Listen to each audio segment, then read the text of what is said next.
Hello everyone. Today we are going to discuss a numerical related to compression member. Last time I have explained you about a lacing system with two channels placed back to back. Today I am going to explain you about a lacing system with two channels placed toe to toe. So since last numerical is too long, so I am going to divide this numerical in two parts. So first part and second part. And if you want to see the last time numerical, that is the lacing system with two channels placed back to back, please click the link below on the description box, so you can get there my less numerical related to lacing system with two channels placed back to back. So today I am going to solve a numerical with two channels placed toe to toe. So let me explain you about back to back and toe to toe. So you can see here, if the channel is placed in this pattern, then it is known as a back to back. If the channel is placed like facing each other, then it is known as a toe to toe. So last time I did this numerical. Today we are going to solve this numerical, and I'll explain you about all the pattern and the single lacing system. You can see the single lacing systems, the elevation of this column. So we can see here one lacing bar, another lacing bar, and then again another lacing bar. So one single lacing bar is inclined, and similarly another single bar and another single bar. That's why it is another single lacing system. If there will be one more bar crossing to this lacing bar, then it will be like double lacing system. So this is our single lacing system. So let's go through this numerical. Design a built-up column 10 meter long to carry a factor axial load of 1080 kilonewton. The column is restrained in position but not in the direction at both of the ends. This line is really going to be important for us, because with help of this line we are going to define effective length of column. So with help of this line we are going to define effective length of column. Provide a single lacing system. Provide a single lacing system with bolted connection. Assume a steel of grade Fe 410 and bolts of grade 4.6. Here they didn't provide us a diameter of bolt. So in this case we can assume a diameter bolt like 16 diameter of bolt or 20 diameter of bolt, like M16 or M20, whatever you want is okay for design. So let's go through the next topic, that is design the column with two channels placed toe to toe. So I have already explained about back to back and toe to toe. So let's go through given data.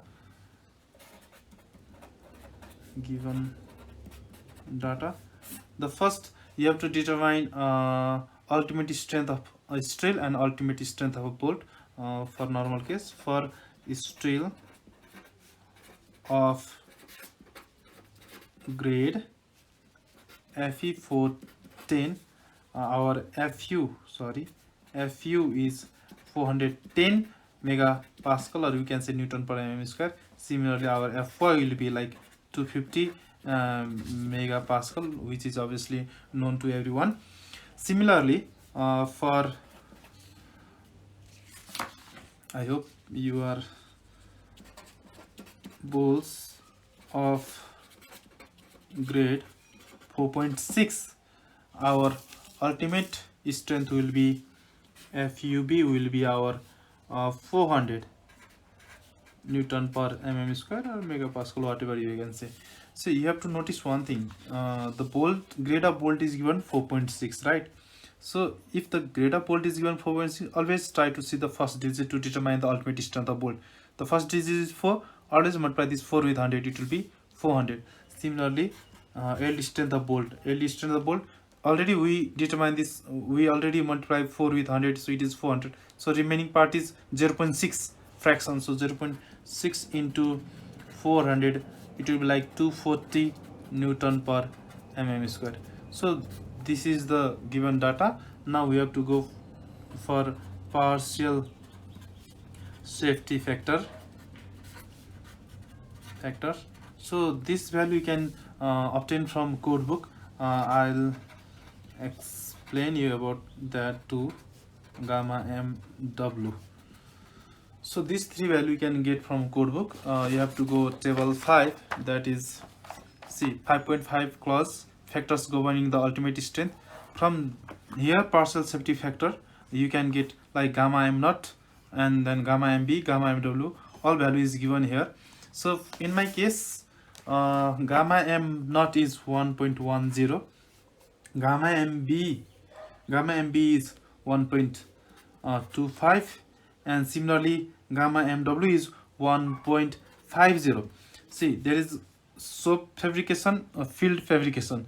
So I assume it as for site work. So for site weld or work,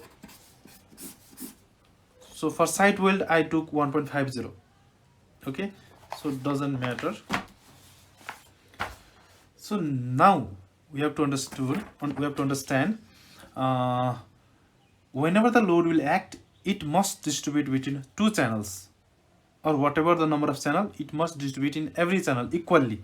So in this case we have a two number of channels that is facing to each other, that is top to top. So in this case the load will distribute between two channels. That's why the first job is to determine the cross section of this channel. The first job is to determine the cross section of this channel. So to determine the cross section of channel, we design of column. Okay, these are topic. Now the first step, so load is given as 1080 kilonewton, that is 1080 into 10 power 3 newton.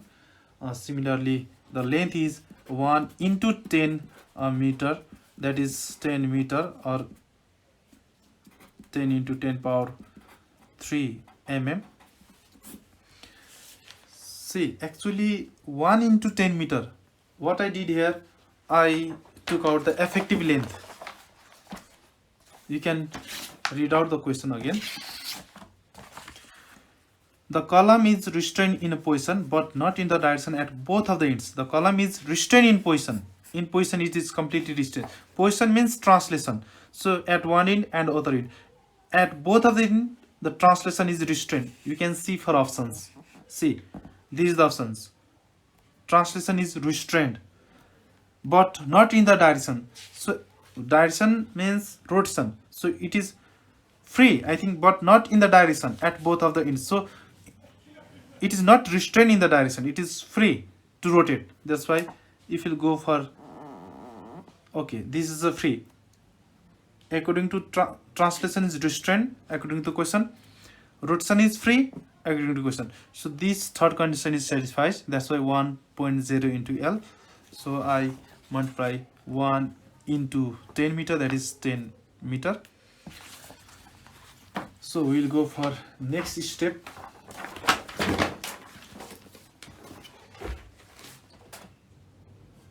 So I told you we have to find a cross section area. The first job is to define a cross section area of this channel.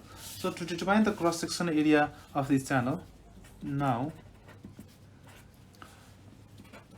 cross sectional area required is, it is given by formula like P by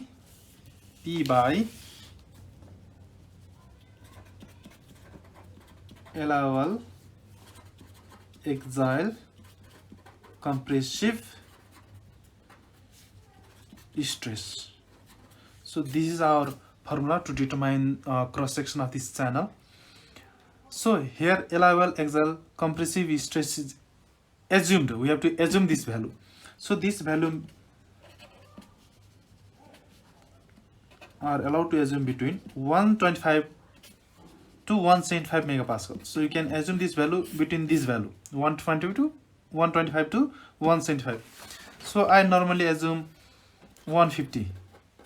So I normally take 150 to design any column. Even in the case for site, in practical point of view, I normally take 150 megapascal. It's your choice. So now let's go for cross section area. So cross section area required is equal to P by 150. I told you I assume that is 150. I took 150. So our load is 1080 into 10 power 3 Newton by 150 which is 7200 mm square.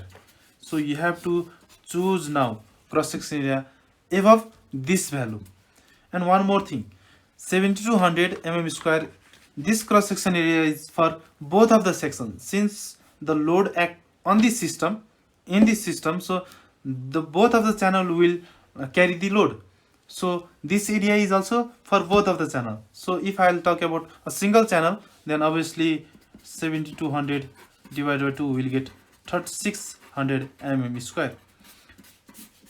So now we have to go for area which must be greater than this in our code book. So we can turn the pages. Table 2, rolled steel section or rolled steel channel. You can see here there are so many ISMC 150, ISMC 225, ISMC 250, ISMC 300. It might be very small to you. I don't know whether it is visible to you or not, but you can, I'm still reading this value. ISMC 250, 300. So if I'll see ISMC 250, it is 3867. So if I'll go for ISMC, if I'll go for ISMC 250, my area is 3867 mm square. Since it is in centimeter square, I convert it in mm square. If I'll go for ISMC 300, the area will be like 4564 mm square.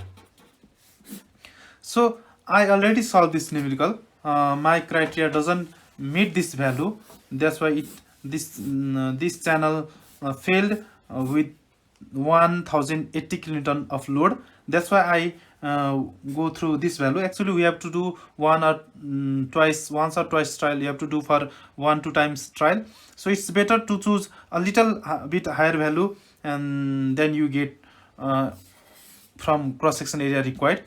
So I choose 4564 mm square. You can go for this value 3867, that is ISMC 250. 3867 is higher than 3600, but you might not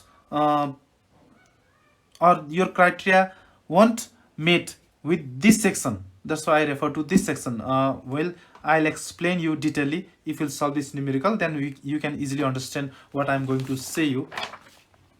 So now,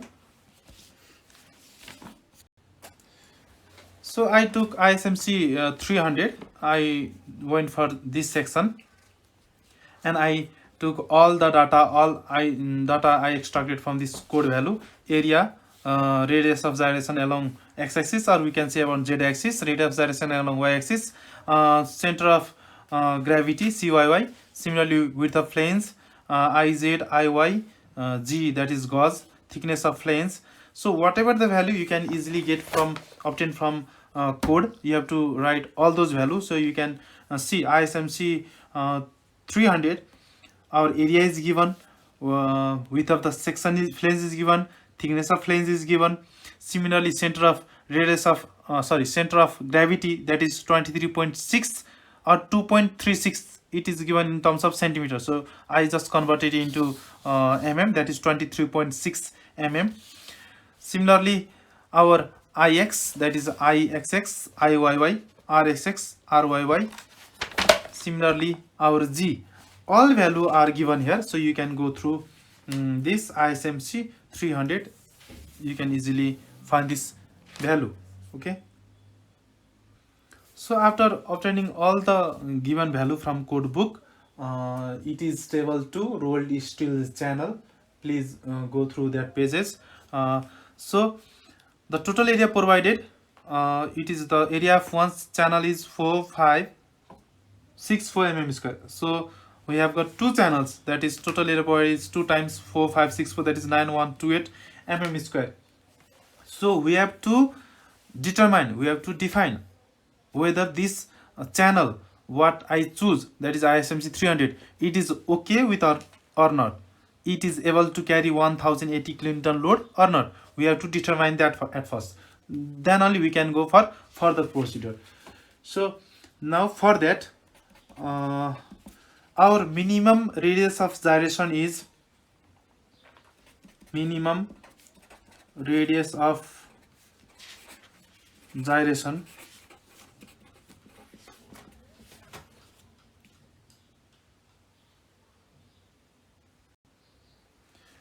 R or RXS or RZ is equal to 118.1 mm. Actually, you can see here RZ is equal to 118.1 mm. Similarly, RY is 26.1. So radius of gyration along y-axis is smaller, but minimum radius of gyration we have to take RZ, because there is one statement to design this numerical, that to design a column with a lacing system, one criteria must be fulfilled, that is the radius of gyration about y-axis is increased so that it becomes equal to or more than the radius of gyration about z-axis. That's why we have got one formula, L by R is equal to